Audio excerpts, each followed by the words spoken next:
Hey everyone, it's Sean here, your guide to Warcraft, and today I'm back with rank 4 of the Brawlers Guild in BFA. Now, do not be alarmed by what you're about to see.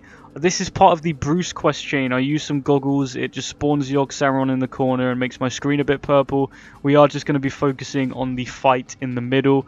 This is the worm called Ouroboros. He has two mechanics that you mainly need to watch out for. One, as you can see, are all these purple pools on the ground. Just do not stand in them, they do a lot of damage. And the second one you're about to see, he does a spinning move, like a spinning death laser around the room. I actually got hit by it and ended up walking into a pool, took a lot of damage even with anti-magic shell up. So I'd consider myself lucky. He doesn't have too much HP, so other than that he is pretty easy to take down. It's just combined with the quickness of how he rotates and the positioning of the pools can make this for a very tricky fight, especially if you don't have any immunity, so just try your best there. Next up we have SeanR. He is a boss that may be very familiar to some of you old school Brawlers Guild folks, and he has the ability called Firewall. It will spawn like a square around you, and one of the sides of the square will be open as it closes in around you. Just have to react very quickly and begin moving out of that box as he does it. You want to save your interrupts and stuns for the Pyroblast, otherwise just mitigate and soak the regular fireball cast that he does. They do a bit of damage, but other than that, do the other two mechanics correctly and he will be fine. Next up we have a brand new boss with BFA, and this is called Spymaster. He's a Coltiran who is going to speak in some riddles and clues. So you see there's all these objects scattered around the arena.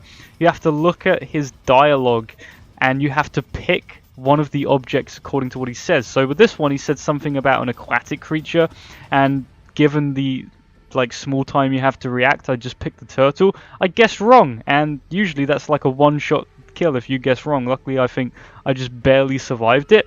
You'll see he also has like a bomb around his head. Once that expires he does a frontal cone attack which could knock you out of your current answer into another one. Cause a lot of damage, but you see the game does help you a little bit. It spawns a little white circle around him just before he triggers it to kind of be like, you know, here's the answer if you're struggling a bit. And you also can get blinded. At the end there he throws some powder in your eyes and you can't see the clues anymore. So yeah, he's a bit tricky. I didn't like him. Take him down as quickly as possible.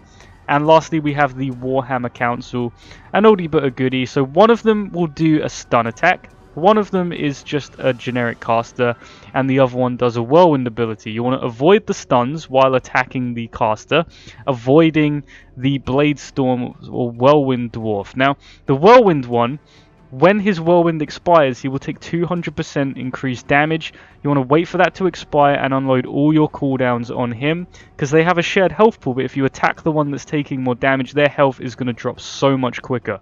Then obviously his whirlwind will kick back up. You just want to avoid it. Otherwise it doesn't actually do that much damage. I killed him pretty quickly. The hardest part about that fight really is just the feeling of getting overwhelmed, panicking and just doing it all wrong. Once you kind of get the grasp on that down, it's very simple. That's all for this video, so thank you very much for watching. Links are down below. Subscribe for more. I'll see you back in rank 5.